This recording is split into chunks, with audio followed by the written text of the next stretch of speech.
The Secrets of Movies and TV Shows is brought to you by the StarQuest Podcast Network and is made possible by our many generous supporters.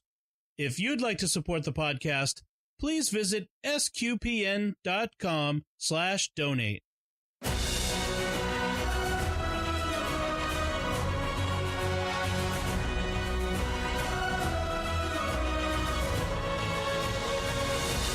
Hi, I'm Dom Bettinelli, and you're listening to The Secrets of Indiana Jones and the Temple of Doom, where we will discuss the deeper layers and meaning of this movie as we continue to move through the series, the Raiders of the Lost Ark series of movies. Joining me today on the panel are Father Cory Sticha. Hi, Father Cory. How's it going, Dom? And Shelly Kelly. Hi, Shelly. Good evening, Dom. How are you? I'm great, thanks. Thank you both for coming back. Mac couldn't make it. Mac Barron had joined us for the Raiders of the Lost Ark, which was our first edition of this review of the Indiana Jones movies, but he couldn't make it today. He works in public schools, and we're recording this at the beginning of the school year. It's just not a good time. I get that. Before we go much further, I just want to take a moment with a bit of a network announcement. If you could help us out by going to sqpn.com/survey and taking our 2018 listener survey, what we're trying to do is just trying to get our priorities straight and get things organized for the upcoming year. So we know that we're making the right kind of podcasts, the right kind of shows that you're interested in, pointing these shows in the right direction. For example, one of the things I'm asking about is what your favorite books are, what kind of books you like to read.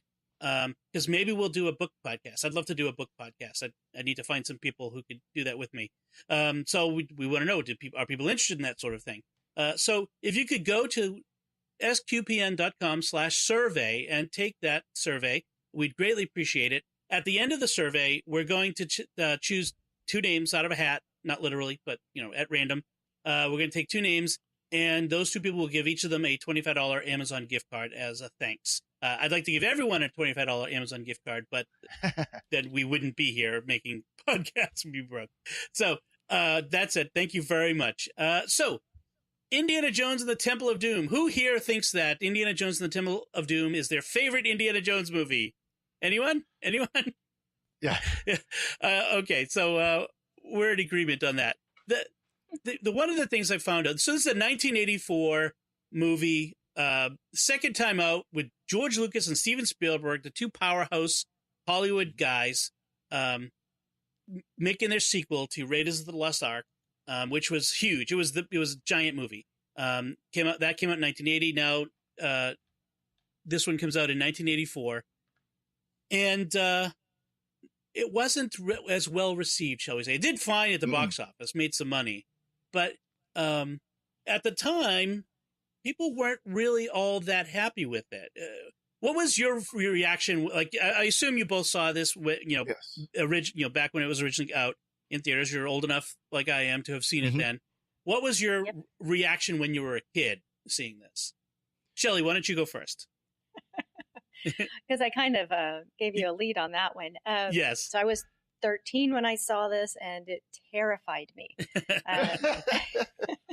It was very interesting watching it again this week as an adult, because I don't think I've seen it since probably my early 20s. I don't think I've seen this movie since then.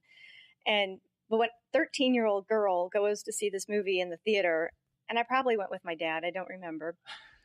Everything after, I remember it being very sexual about, he putting his hands on the girl's breasts to push the doorway open. Right. And then everything from that point on was just terrifying. The Kali Ma and the chanting and when he stuck his hand and pulled the hard eye. Oh, gosh. And the kids screaming and I did not like that movie then. Well, apparently at the time, both Lucas and Spielberg were going through relationship breakups. And so apparently it was a dark time. Like later on, they would say, yeah, we did try to make a contrast with Raiders to make it a little darker, sort of like Empire's darker of the three Star Wars movies. But also, yeah, we kind of were in a bad place with that. In fact, when Lucas came up, Lucas is the one who came up with the story. He's sort of the story guy. And they took it to Lawrence Kasdan, who co-wrote Raiders and was one of the great scriptwriters. He wrote a bunch of Star Wars movies. He wrote Empire. He wrote Last Jedi. Was it Last Jedi?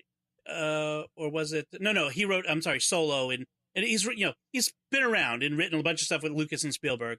He said, no, I'm not going to do it. I don't like this movie. I don't like its darkness. I don't like, it's not the same thing. And so it's very dark.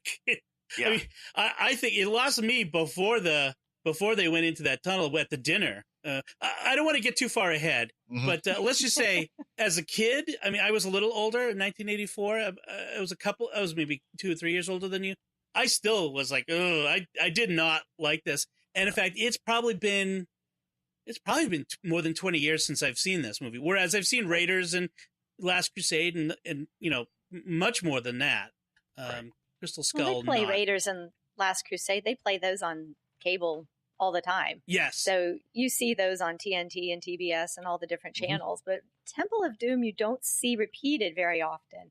It just doesn't come out. I have to say that on 4th of July, some cable channel was doing a marathon of the movies, and I caught the end of this one and then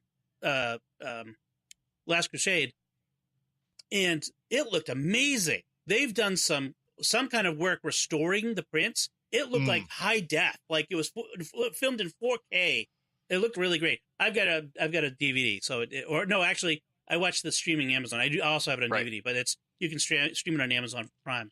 So, Father Cory, how about you? Your first impressions when you? And I don't think I saw it right as it came out. I was old enough to go to the theaters then, but again, I was, it came out in 84, so I would have been 8 years old at that point. And so I was just a little too young to go to a movie like this. And it's kind of funny as I watched it today again after, 20 years or whatever, because it's been a while for me as well. It's one of those movies that just kind of gets forgotten. Yeah. It still creeped me out. I mean, I'm still sitting there in my chair, but also the energy of it. That's the other part of it. The movie is, it's got the creepies, it's got the bug scene and all this kind of stuff. But there's some scenes that are just high energy. Yeah, I want to talk about those in particular. Yeah. One of the things I read about this movie is that when they saw the first cut, Lucas and Spielberg agreed we need to go back and put in like some matte scenes and some establishing shots because there's no time to breathe. Like the last half hour of this film is just constant go. So I agree with you on that. It's high energy. One of the things that I want to kind of talk about right up front here, and then we don't have to talk too much about it unless it comes up as we go, is its portrayal of Indian culture. It was very controversial at the time. In fact, they were denied permission to film in India because the Indian censors, they found it offensive. And even in the past, in the time since, Indians have been very down on it. Its portrayal of Hinduism is I mean, if this were Catholicism, where all three of us are Catholic, of course. Oh yeah, Cory, you're Catholic. I mean, the way that this would be this would be as if they made like the I don't know, like Mary into a death goddess. I mean, this is really offensive stuff. And then Indian cuisine in 1984 was not all that well known, presumably. I mean, people today have had Indian food much more commonly. Like the idea that like Indian people don't eat bugs. Monkey brains. Chilled monkey brains. Great delicacy. Yeah. What's the surprise? So again, we can talk about the specifics of that scene as we go along. But so what your take on the stereotypes or the way that India and Hinduism was portrayed? Did it make you feel uncomfortable this time through?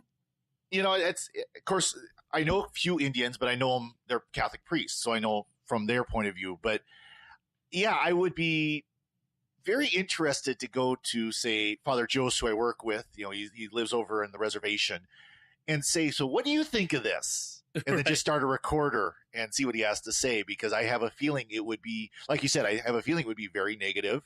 I have a feeling it does not portray the Indian people well. Maybe the villagers do.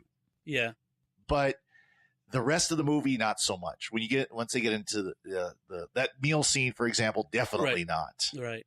Especially if you've had Indian cuisine and you know how delicious it really is. I know.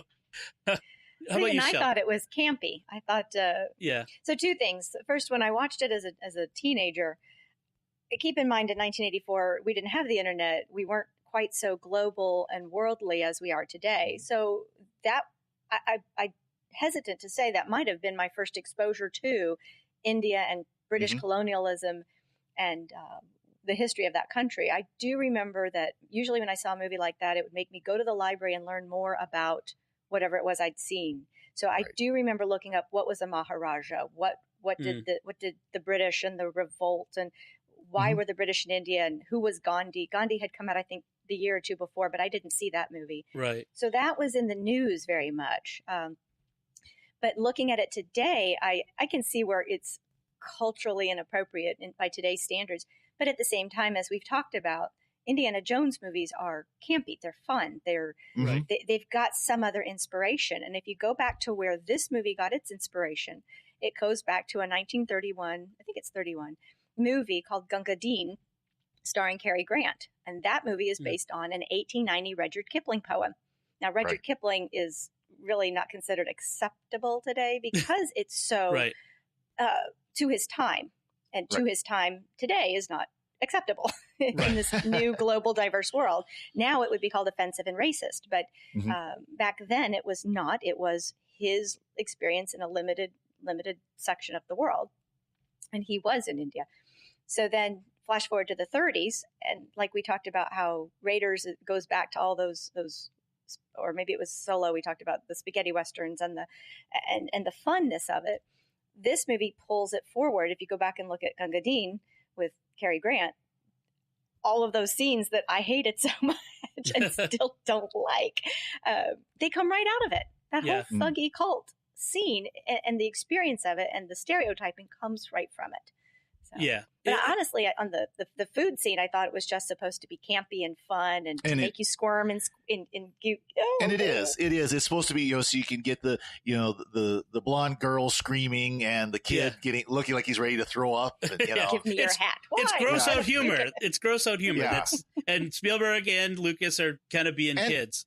And of course, you get the contrast between the two of them and Indy's who's having the serious discussion with the colonel, the British colonel, and the prime minister. And you just flash back and forth between the two of them. It's supposed to be like that, where you get this contrast. The contrast is what makes it so funny. Is this very serious conversation with dark undertones, and then you got Willie freaking out and Short Round freaking out over the latest gross thing that this big fat guy next to them or across from them is eating, and that sort of stuff. Yeah, it's about exoticism. They're in this exotic culture, and they're and it's strange and odd to sheltered Westerners. Although Short Round's not a Westerner, but that sort of idea. We're the Westerners watching it. Right. We didn't have Bollywood in the 1980s. Okay? Right. I know it existed. We did not have it. It was not played in our theaters. Yes, that's true. In fact, back in the 1980s, there were very few Indians, immigrants living in the United States. I think the number was in the tens of thousands at that time. I mean, now there are millions of Indian immigrants and Indian Americans, second generation, but it wasn't a common experience. Indian restaurants on all over the place, and every decent sized city has an Indian restaurant where you can go get real Indian food. I mean, we can experience Indian culture now much easier than they did back then. Right. Whenever we have curry at dinner, we have to have themed music at dinner in my house. Nice. One of my daughter has auditory issues. If she hears people chewing, it drives her crazy. So we drown it out with music. So when we have any Indian cuisine, I have a playlist from YouTube of Bollywood musical numbers. So which is amazing. Like, we have that. We can do that now. Whereas we didn't have that experience. And so it's unfortunate that maybe some people took the wrong impression of India from it, but it's what we had, what was there. And obviously not intended maliciously. But speaking of Gunga Din, I mean, it was obvious that was a inspiration for this movie because my dad loves old movies, and he showed many of them to me. Like Gunga Din. You're a better man than I, Gunga Din. It's the great line at the end of that movie. Sorry, spoilers for a 1931 movie. Or the poem. It's the last line in the poem. Exactly. But there was a genre of movie that takes place in the what do they call it? It's not the Mandate. That was the Palestinian Mandate was the British Raj. The British Raj. Yeah. There was movies that take place within that context. So this is kind of inspired by that, where Raiders had a different inspiration. World War II era, beat the Nazis movies. So, it was interesting to me that this movie is set earlier than Raiders, that they went backwards.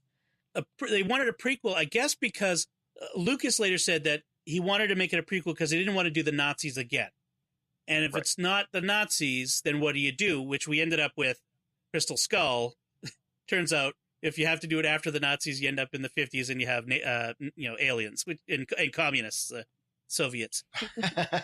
Well, I think also they originally thought that they'd focus on the Abner Ravenwood storyline, right, with Marion, and then change their minds. Yeah, they wanted to do more of a James Bond theme and go with different women for every movie, kind of like Bond girls. Right. And it seemed to me, and I think that it's been borne out, that they went for contrast, where Marion is dark-haired and capable. She gets into situations. She doesn't always, doing her, coming out on top, say, but she's capable. Right. She's got herself together. Whereas Willie is blonde and just all over the place and just constantly screams and completely scattered. Sort of like so that they went for that contrast there. I read somewhere that Willie Scott was supposed to be an amalgamation of Katharine Hepburn's African Queen and Irene Dunne and a guy named Joe. Now, we know a guy named Joe as Spielberg's other movie, Always. So think of the Holly Hunter character, tough, brash, but I don't think they quite that didn't come out. Yeah, no. She almost came out more like a comedic piece, with the one-liners and the Abbott and Costello back and forth and the just the screaming, but she played off of him very well. Well, I hate to say it, but she almost came across like some of the earlier Doctor Who companions, the women who were companions to the Doctor for Doctor Who, where they really not a lot of help, but they sure good with the lungs for screaming. They'd scream a lot. Well, there was her constant screaming, and it was kind of annoying. I mean, let's be honest. I mean, she was kind of an annoying companion. Annoying. Rather than just dealing with this. Okay, this is the situation. Deal with it. So she was just she was in denial most of the movie. Denial was apparently a river in India, and but then there was also, and I kind of the sexual back and forth with Indy and Willie was too much. I didn't. Yeah.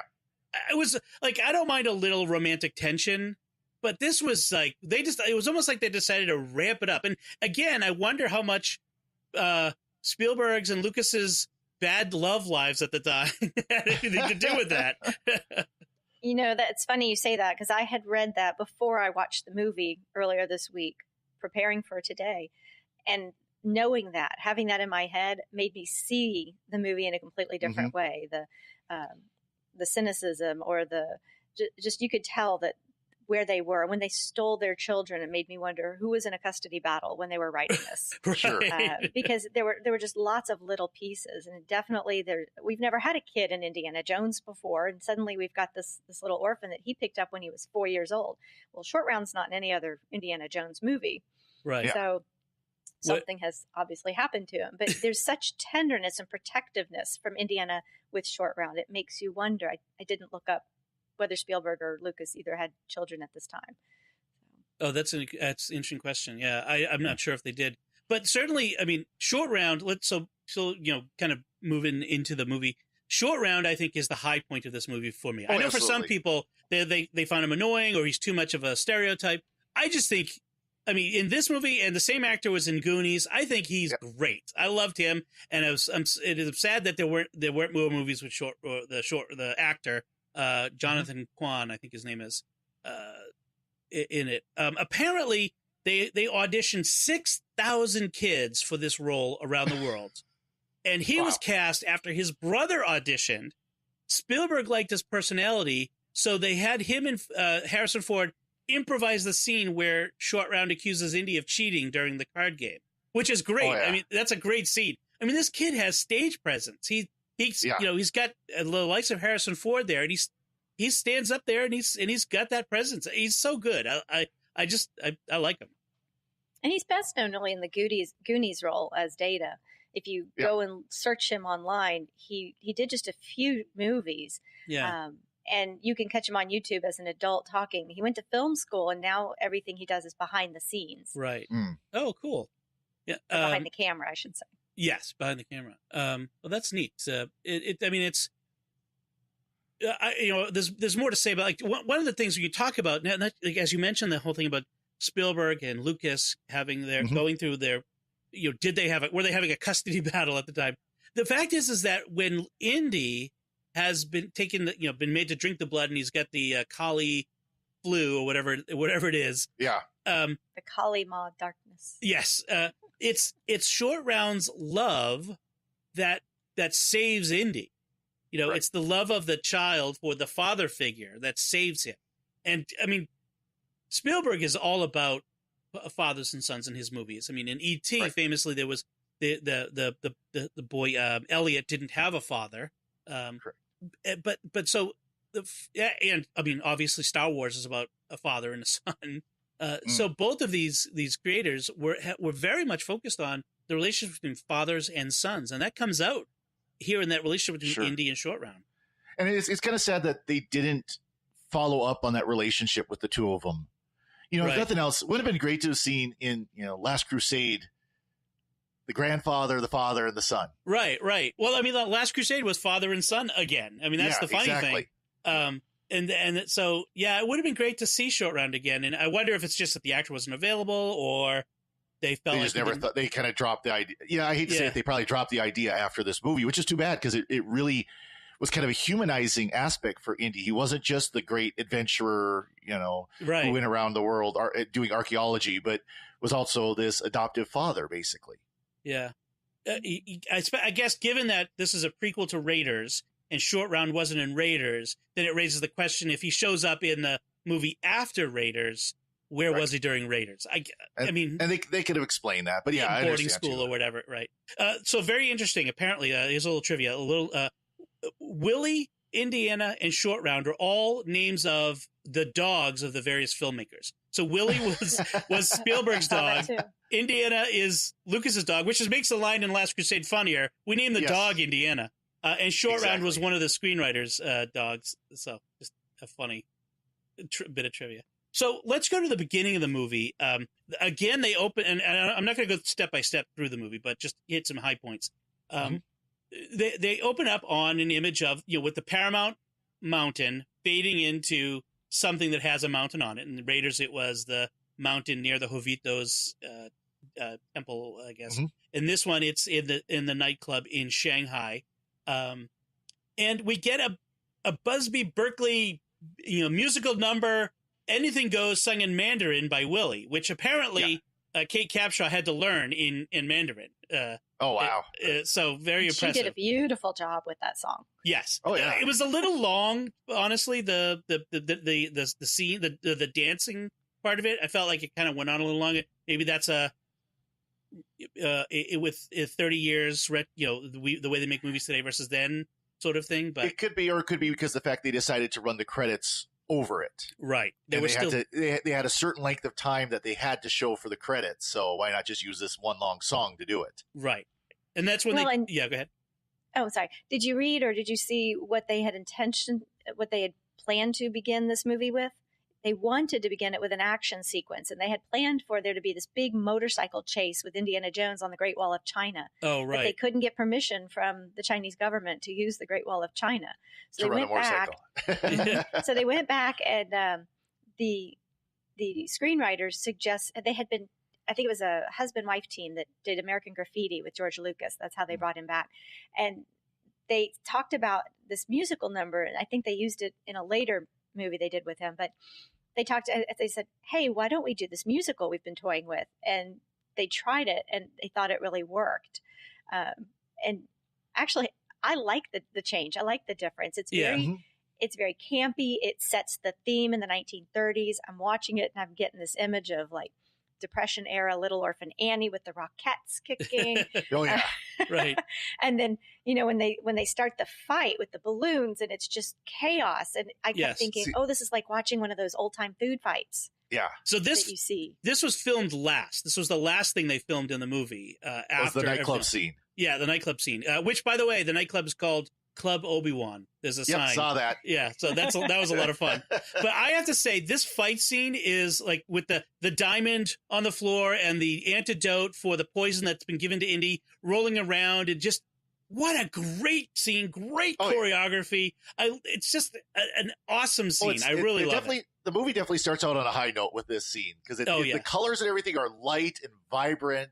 And, yes, but then you get all the everything going on. It's just it's chaos. It is chaos. I mean, you get Indy and like you say, with the Bond feel, Indy in the tuxedo, and he's got his the guy who's helping him who gets shot, and you got these gangsters and the yin and the yang. He's in white, and the gangsters are all in black with a white tie. Right. So you've got almost that yin yang feeling.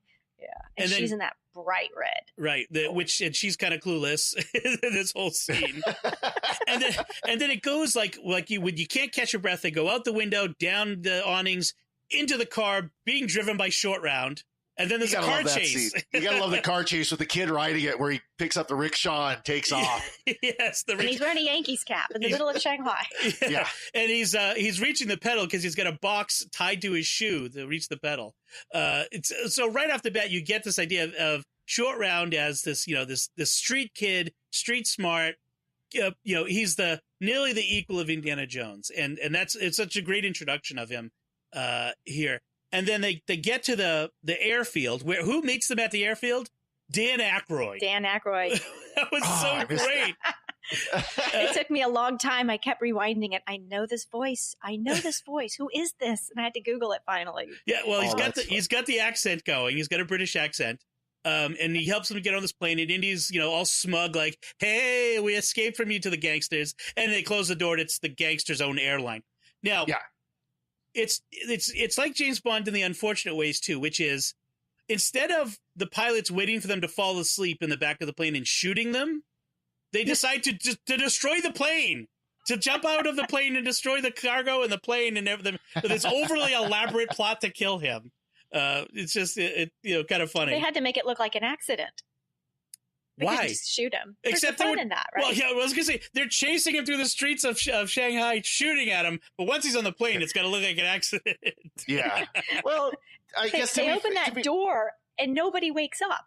Yeah, I know. Yeah, exactly. You open a door on a plane and you've got all that noise and everything's blowing, and only Willie finally something's wrong here. What's going on? Now, to be fair, I mean, that's very much the serial adventure type of death is coming, but wait till next week to find out what happens. Right. I mean, it really does fit kind of the genre of the Indiana Jones movies. That's true. You can't just have the swift death. You got to have what's the great way they're going to escape? Like, say, jumping out of an airplane with an inflatable raft. Which, again, there's no way anyone would survive that. Not unless the plane is only about 20 feet off the ground or something. Right, exactly. It still hurt, but you survive. And maybe going with the slope right over it or something. So I actually read that scene was one that they intended to use in Raiders of the Lost Ark. They intended for Indy to be on the plane going to Nepal, and the plane would be sabotaged by the Nazis, and he would bail out with the raft and ride the raft through the Himalayas and end up at Ravenwood's bar. But for length or whatever reason, they cut it. They also shot that scene in one take. Wow. They contacted the manufacturer of the life raft, and they said, come help us out. Is this feasible? How would we do this? They created 3 weighted dummies painted to look like the characters. Yeah. And at the appropriate time, they tossed it from the plane. They had pulled it when they tossed it, I guess. It spins around, it inflates perfectly, it lands perfectly, and they're like, cut, print. Done. That's it. Wow. I mean, today that would be done all in CGI, but the fact that so much of the stunts in this were done as practical effects, like the mine car ride was actually done as miniature. That's what I figured. It looked like it was basically a model railroad. Yeah, there was a couple of times where it just looked like you had Barbie dolls in the car. I mean, it looked like a miniature a couple of times, but nobody would do that today. It's just so refreshing to kind of see it done practical. Now they ride this raft down from the top of the Himalayas down into India, a ride of probably about 300 miles or something like that. I mean, it's this ridiculous ride down the mountain into the river. That off the cliff, they wouldn't survive that either. Let's just stipulate it was that. So much fun to watch. Oh, it was though. And the banter, the back and forth, I checked no more parachutes. And yes. Then she's, at least she had a reason to scream on that one. Yes, she I did hate have water a reason. and I hate being wet. It's not going to be the last time, Willie. So they encounter this Indian village that is it's dying. There's drought. The children have been stolen. Their sacred rock has been stolen. And Indy only decides to help them when he realizes that the stone is famous and it'll bring him fortune and glory. I mean, he's not doing it at first, at least out of the goodness of his heart. He's doing it for a bit of a mercenary reason. I got the feeling he wouldn't have done it if it wasn't for the children. And it was when the little child came back and he had that cloth. And Indy kind of realizes both fortune and glory, kid, fortune and glory. And he says that again a couple of times. Maybe a little like bluster, like I'm really doing it for fortune and glory, but in like he's trying to convince himself that it's fortune and glory, because when he does get the stones and he's ready to go, and then he hears the kids, right, everything shifts. It's like almost just a scene shift. Yep. And off. Yeah, I kind of got the same feeling that he was ready to leave like immediately as soon as he got into the village. And then as soon as he heard what had happened, he was, you could see the wheels spinning a little bit and just like, yeah, I can do something about this. I got to do something about it. Right. That's true.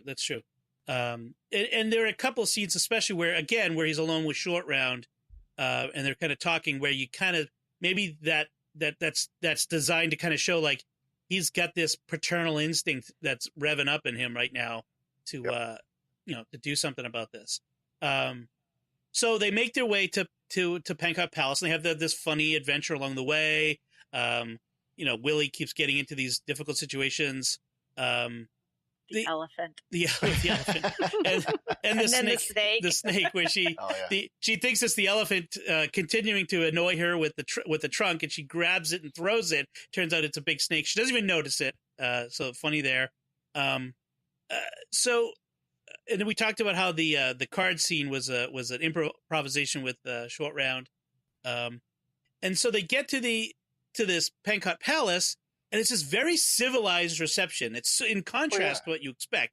This very proper British educated prime minister for the Maharaja there, and who recognizes Dr. Jones. Yes, which is very funny. How Jones is apparently quite famous in some circles. Well, you had to play off the, Dr. Livingston, I presume. Right. And they meet the Maharaja. Now, it's interesting. It feels like the Maharaja was supposed to be a bigger role than it was. The kid, because you only kind of see him a couple times. And while he plays an important enough role, it felt like something had been missing in there in the way. Do you guys agree that it felt like it was supposed to be bigger and some got left on the cutting room floor? They didn't really explain how this kid came to be the Maharaja when even Indiana said, wait a minute, Pankot Palace has been deserted since the 1850s. Right. When they basically eradicated the Thuggees. So where did this kid come from? How did this Oxford-educated prime minister come to be there? And none of that is really explained. Yeah. So. Yeah, that's true. Yeah, that's kind of what I'm feeling like. And why was this kid important? What was his connection to the Thuggees? All this stuff, all of that is just left out. That's left. It's not really. They're not dealing with it in this movie. And there are scenes like that where it almost feels like they were going to be exactly 2 hours. And if you look at when you look at the stream, it was like an hour and 58 minutes from start to finish. So it's like they were going to be exactly 2 hours, and including credits. And so there were scenes like that where I think more explanation probably did get left behind. Right. That's what I agree. Okay. I'm so glad you agree with me on that one then. Cause there was that feeling that there was something missing in the connections among these bits. So we had the dinner. We talked about the dinner. The dancing as they came into the dinner was very Bollywood, very fun. Again, most viewers would not be familiar with it, or any idea of what Bollywood was. But apparently the two screenwriters, Willard Huck and Gloria Katz, that we mentioned before, they actually were very familiar with Indian culture, and so we're including bits like this. I have to admit, the scene where Short Round is running away from the dancers is pretty pretty funny. Yes, very cute. And then post dinner, like we said, we had that whole scene where Willie and Indiana are trying to seduce each other, but not. Yeah. It was very kind of a little bit odd. It was just a weird banter back and forth. That was just strange. It was like angry banter. They were angry with each other, but yet attracted. And again, maybe a throwback to the fact that both men were in a messy divorce. Right, exactly. I hate to kind of keep pinning that on here, but it feels like this keeps coming up in this movie. Like they're angry but attracted to her, whatever. The funny thing is Steven Spielberg eventually marries Kate Capshaw. Like they eventually get married, and they've been married since. So yeah. At least that one worked out, right? Apparently, they married several years after this. But the one thing that Spielberg is happy with this movie, because he was generally unhappy with it afterward. But the one thing that was good is that, well, at least the movie was meant to bring us together. So good for him. I thought a lot of the banter up until we go all the way into the thuggy part was spot on. I really enjoyed it more as an adult listening to the first half of this movie. Yeah. I love the back and forth. I love those snippy little one-liners back to each other. You're going to be here in 5 minutes. 5 minutes. She's not coming. He's not coming. Right. It was very clever. Back and forth was great. It was very, again, Spencer Tracy, Katharine Hepburn throwback. It's very snappy dialogue. You're right. I agree with you on that. Yeah. So then they had this fight scene in the while she's waiting for Harrison Ford, for Indy to come across. He's getting attacked in his room by one of the Tuggies, and apparently Harrison Ford got a severe spinal disc herniation in this fight while being somersaulted, and ended up they brought in a hospital bed for him to lay down on between takes, and he ended up having to go to the hospital while they shut down production for a while. So Harrison Ford has this habit of getting injured on his movies. If you remember The Force Awakens, he got injured on that his leg. So I was wondering if there was a movie where he wasn't injured. I'm going to guess he probably got injured on The Fugitive. Yeah. I think I read that they actually at one point he had injured his back on the elephant, then he dislocated the disc in this fight sequence. Ugh. And they actually had to send him back to America for emergency surgery. And while they did that, his stunt double filmed another big fight scene. That's the one with the slave master in the mine. Right. And 80% or more of that fight is actually the stunt double. And that when Harrison Ford came back on set, they filmed just the face shots. So anything where you see his face, anything where you cannot see his face is the stunt double. And the man he's fighting in that mine scene is the exact same actor who plays the big guy with in Raiders of the Lost Ark. With that guy just keeps getting ruined by no kidding. The airplane. It gets cut up by a propeller, squashed by a rock crusher. I hope that guy retired after that. So we talked a little bit about the tunnel of bugs. Another gross out scene. It's like they were trying to top some of the things they were trying to do, and they're trying to top Raiders, like trying to take the gags from Raiders and amp it up. So in Raiders we had the spiders all over Indy and the Alfred Molina. Now we need to have more bugs, grosser bugs, all over them and everywhere. I did hear that they for the whole time they were filming that scene, whenever the crew would go home, they would be finding bugs in their hair and their clothes and stuff like that when they got home. Kate Capshaw's on record as saying she had to take a Valium to shoot those scenes. Oh, I'm sure. And she didn't have that much in that scene. That's the thing too, is she didn't have as much with it as Indian Short Round did. I know. She comes in and they're crawling all over her, and she's having to put her hand in there to turn the fulcrum. Yeah. Oh, yeah. And they said they got 50,000 cockroaches, 30,000 beetles from London bug farms. Oh, wow. And that they were harder to contain than, say, a room full of snakes. Well, that's the thing is that, I mean, so between the spiders and raiders and the snakes, it's almost like that they were doing both of those in that, I guess. So then we go from room full of bugs to human sacrifice, with this scene of the guy reaching in the guy's chest and pulling out his beating heart. And I mean, this right here, this scene was, I think, one of the big criticisms of this movie was how violent it was compared to, I mean, in Raiders, you had a guy get hit by a propeller blade, but it was off screen. It was a spatter of blood, I guess. But this was like, you saw him reach into his chest. I mean, it was very violent. I mean, it kind of scarred me as a kid a little bit seeing that. Yeah, I didn't like it even watching it again as an adult, but it must have been an interesting CG or early special effects for them to actually show the hand go into the chest. But also that shrunken head on the skull, the Mullah Ram wore just terrified me. And the chanting and the heartbeat. I mean, if they were going for effect, they really got it, because you get this energy, this thrumming, this vibrating, just boom, boom, and it gets bigger and bigger, and you're just like, oh, I can't watch this anymore. Yeah. It was effective chant at getting it, kind of getting to you, getting into your head. Well, then taking the person and dropping him down in the lava. Yes. Where he combusts when he gets too close, and then they bring the thing out and he's gone, and it's just this glowing cage. And the still beating heart burns up in the guy's hand.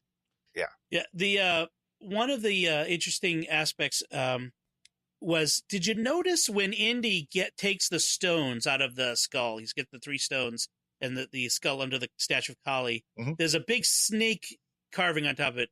Did you notice it turns as he kind of turns away? It turns to look at him. Did you see him?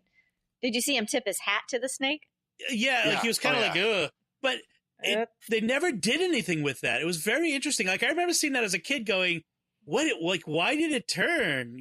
Like what was it, a real or not? It was like they had a gag in mind that they never did anything with there. Did you see the human skin stretched out over the openings? Oh, yes. And they're just kind of flapping in the. Yes, that whole scene there, of the sacrificial altar area is just, I mean, creepy as can be. I mean, they definitely went for the full image there. That's for sure. Well, the thing that really got to me, and it's that on top of these things, was when they had him, when Short Round got captured and they were trying to get Jones to, I forget what it was they were trying to get out of him. Drink the blood. They were whipping Short Round. And I'm like, the Maharaja was whipping Short Round. And even though it was a kid doing the whipping, that's too much for me. That's too far. Like, I mean, as an adult, I was like, I don't like seeing that. Like, I really did. Like, it wasn't overly graphic, but it was that one got to me, I have to say. I was not happy. Do you remember this? This is the movie that created the PG-13 rating. Oh. This is the movie. This is the movie that led to ended it. Up. Yep. Yes. So it was too violent, too horrific to give a PG rating to. And yet it really didn't cross the line that they had set for an R-rated movie. And if they'd gotten an R, then it wouldn't have been marketed to the audience they were looking for, which was kids, teens, families.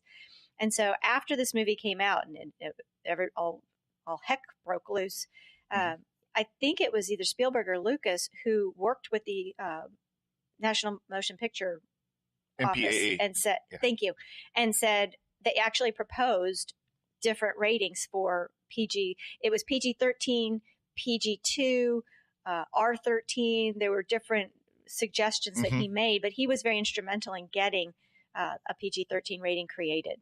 Interesting. And I think Gremlins was the first major movie to receive that rating. I hated that movie. I loved it, but don't call me for that movie. Ironically, another Spielberg movie. I mean, it's almost like PG-13 was invented so that Spielberg could go just a little beyond what he was known for. Kind of interesting. Speaking of PG-13 versus R, there was actually a couple of curse words. There was at least one time where Indy says, "Oh bleep," I don't want to say it. I don't want to have to put a rating on this when I put it up on iTunes. If you use the actual word. He let out a bodily expletive. Yes. Let's put it that way. And it's like, it's almost like they were intentionally going there. Like there was that need pushing to kind the envelope to push it, right? And that's a tendency in movie making that I think Spielberg pulled back from that need to kind of push the envelope with things, and he hasn't done that as much as in my recollection. I may be off on that. I felt like that he was doing that there. So there is a moment where the Tuggy priest, when they have Indy, where he says, once we've captured India, we'll kill the Hebrew God, and the Christian God will be thrown down, and Kali will reign. And I'm thinking to myself, that's not exactly how that's going to work. No, that doesn't work that way. No, exactly. He said, the British in India will be slaughtered. Then we will overrun the Muslims. Then the Hebrew God will fall. Then the Christian God will be cast down and forgotten, and Kali Ma will rule the world. Yeah. But what did he have to do to rule the world? Do you remember?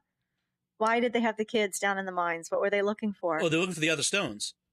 Yeah. Right. So there's 5 stones. Yeah. And the idea was that when you put all 5 stones together, the person who has it will rule the world.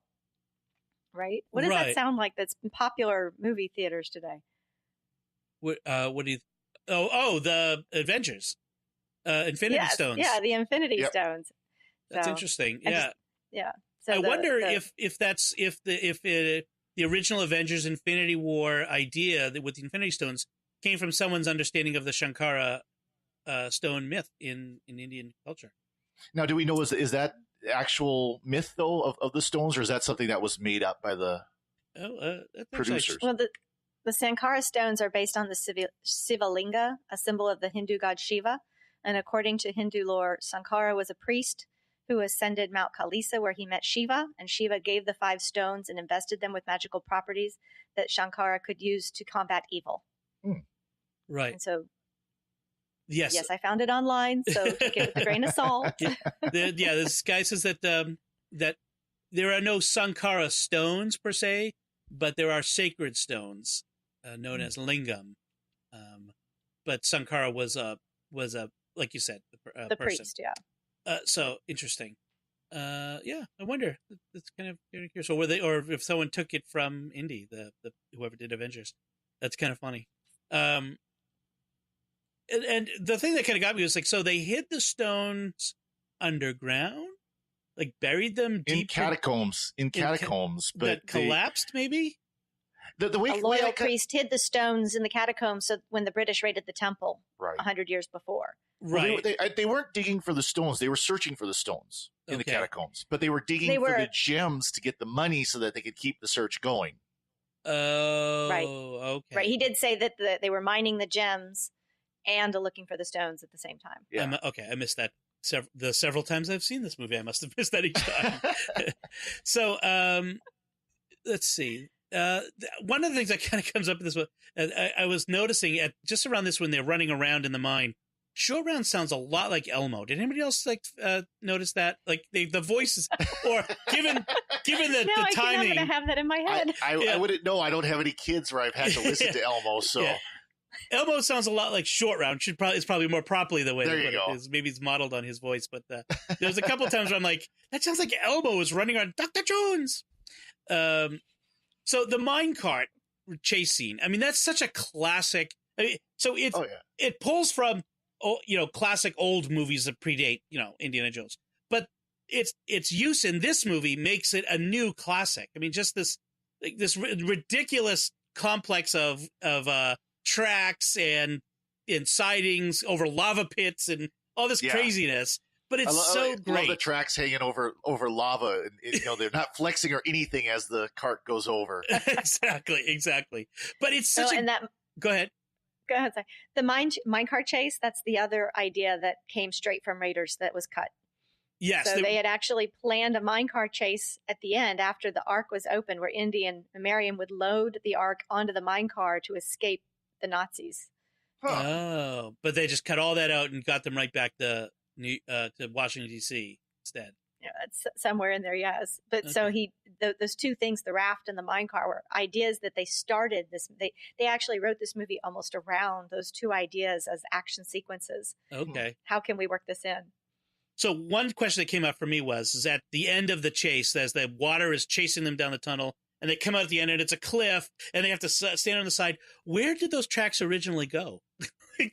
Yeah. Were you sending your carts like straight out of this cliff into nothingness? Like, or was there a bridge there? Like, where was it going? My thing wasn't so much of the tracks. My thing was they're on this sheer rock cliff. I mean, This is solid rock, and yet the ground is dirt that's washing out underneath them. Right. Punching the stone right through. Yeah, punching through the stone. Yeah. Yes, that was kind of funny. So another one of those bits where they were like, we're going to take something that we did in Raiders and sort of ramp it up is Indy encounters two swordsmen instead of not just one swordsman, like in the two swordsmen, and he goes for the gun again. But this time he doesn't have a gun. That's sort of the gag. Yeah, that was a cute. That was an effective little gag, though. That was kind gag. of a nod to the fans there. And then he gets the sword away from them. Uses one. I like how he grabs one guy from behind, and he's holding his hand with the sword still in it. Sword fighting the other guy, the stooge that's letting him sword fight. Then he gets it. You gotta have the scene where he's kind of full of himself, and he starts charging forward, and then he sees this big crowd and turns around and goes the other way. Exactly. Gotta have that scene again. And then, of course, there's the final confrontation on this bridge, the rope bridge. I don't have a lot to say about it. I mean, they have to add, as if the fall from this huge height won't kill you. They had to add the alligators at the bottom that would eat up, anybody that fell in. They kept doing that, playing that gag. But so they had that. They're rescued by the British soldiers who eventually show up. And then they go back to the village. And I'm thinking to myself, this village had an amazingly quick recovery. Like, they go back there and it's green and all the plants are growing and everything is beautiful again. I'm like, how long did it take them to go back to the village? Once they've got the stones back. But then they had this scene where they bring the kids back, and it's just a nice up ending. And you're supposed to feel like Indy and Willie kind of ride off into the sunset, except they don't, because in Raiders he's not with Willie anymore. So it's just kind of an interesting. No, and did you hear her Missouri accent kind of coming through, and she started shouting with him at the end? Go back to Missouri. She yells something about Missouri, and all of a sudden she's got this accent with it. And that wasn't there before. I remember thinking as a kid too. I remember thinking when she starts to walk away, and he uses the whip to pull her back, and that was really exciting. I know. It's like that's inappropriate, and I get that, whatever, but it was fun, and it's a different era, a different time, a callback, and appropriate for the genre, shall we say. So that's the movie. Any other thoughts about the movie? You want to bring out any other points that we didn't cover as we went through it? Shelly, last time you had a lot left that you wanted to talk about, so I want to give you the chance to bring up anything that you haven't been able to. I'm looking through my notes. So the actor who played Mola Ram, he was a very well-known Indian Hindu actor. He had a very tiny role in Gandhi. And I read where it said he shaved his head for Temple of Doom, and it created such an impression that he actually kept his head shaved. Huh. And Spielberg said that Amrish was my favorite villain. He's the best the world has ever produced and ever will. And the movie was actually not, they didn't just not allow them to film in India. They actually banned the movie from being shown in India. Right. Yeah. I think they eventually have, loosened up a little bit, but yes. I saw the guy who played the shaman. Yep. He didn't speak English. He didn't read or speak English. He couldn't learn his lines from the English script. So Spielberg fed him every line, phrase by phrase. Wow. And he repeated him.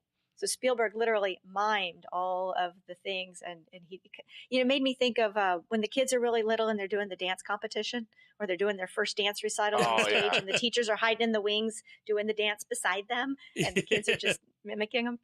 So but he came off really well. That did come off very well. I would not have guessed that he didn't speak English. That's pretty amazing. That kind of explains the scene where Indy is translating for him. Right.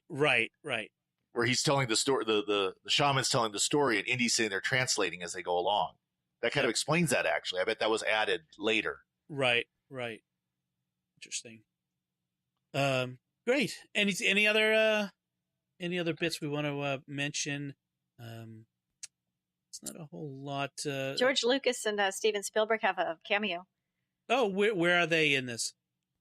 The same time you see Dan Aykroyd at that Ningtao airport. Oh, yeah? There's two men. They're identified as a missionary and a tourist, and they're loading luggage or moving luggage in the background scene. And allegedly that's George and Steven right there. Oh, that's funny. I'm going to have to go back and look at that more carefully. That's good. Mm-hmm. It's kind of funny to watch this movie after these years, but I'm a fan of 80s rock, and so I listen to the satellite radio 80s channel, and one of their trailers, or one of their 80s trailers, uses the quotes from this movie. A whole bunch of quotes from this movie. So they kept kind of, every time I'd hear, it's like, oh yeah, I remember that quote. That's where this one came from. Excellent. So, I think we're in agreement that the best Indiana Jones movies are the odd-numbered ones. The not as good ones are the even-numbered ones. So they're the opposite of Star Trek. Opposite of Star Trek, that's right. Father Cory, have you watched Star Trek: The Motion Picture for next week yet? I haven't watched it in years. So we're recording a Secrets of Star Trek coming up in next week, and we're going to be discussing Star Trek: The Motion Picture, and also from around this year, and it's before 6 years before. 78, I think. So yeah, 79 it came out, and but it's another one of those, as we're talking about in Star Trek, the good ones are the even numbers. And in Indiana Jones, the good ones are the odd numbers. So it gives me hope for the long rumored Indiana Jones 5. So we can hope for that. Great. So this again, a lot of fun. I enjoyed having this conversation with you guys and enjoying this movie. Even though it's not my favorite Indiana Jones, it's still a lot of fun. I'm hopeful, and we do this again and maybe bring Mac back to do Last Crusade, which. I would be hard pressed to say which is my favorite, Last Crusade or Raiders. Raiders might win just because it was first. So we can come back and do that. And there's been some talk that they would, even though none of us like Crystal Skull, that it would be fun to listen to us kvetch about it. So well, with the reputation that we're starting to get with Secrets of Doctor Who for Jimmy and I for episodes we don't like. Exactly. So we have a little too much fun with that. Let's just put it that way. Yes. That's like me in the Moon Egg episode. So, yes. But that said, I think that's it from us on this. So, to you, the listener, what did you think of Temple of Doom? I know that for every movie out there that most people don't like, there are people who love it. There's someone for everyone, and there's a movie for everyone, or there's a fan for every movie, put it that way. And so if you love Temple of Doom, we want to hear from you. If you hate Temple of Doom, we want to hear from you. You let us know what you think, and let us know what you think about what we had to say about it, or if we missed something or what. So you could do that by going to sqpn.com or to the SQPN Facebook page and leave us some feedback. Find the episode link there and leave a comment. Or you can send us an email to secrets@sqpn.com. And you can find links to us on our show notes on sqpn.com. And make sure you subscribe to this podcast feed if you haven't yet, to ensure that you receive all future installments of the Secrets of movies and TV shows. Coming up in the near future, we're going to be doing Secrets of The Incredibles 2, Secrets of Man in the High Castle. So we got some good stuff. As the fall TV season ramps up, we're going to do some more TV shows. So please subscribe and recommend to others. If you know anyone who likes talking about movies and this sort of thing, please let them know. Send them a link.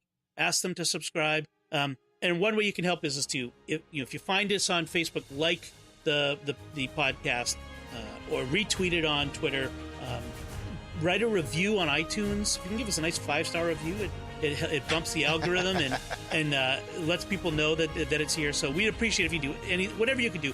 We can't afford to do advertising for the show. We're completely in your hands to promote the show and to reach a bigger audience. So we do appreciate when you do that. We really do. So that's until next time. Shelly, Kelly, thank you once again for sharing in the Secrets of Indiana Jones and the Temple of Doom. It's been fun, Dom. A lot of fun. And Father Cory Sticha, thank you as well. Always glad to be here. Thanks, Dom. Once again, I'm Dom Bettinelli. Thank you for listening to The Secrets of Movies and TV Shows.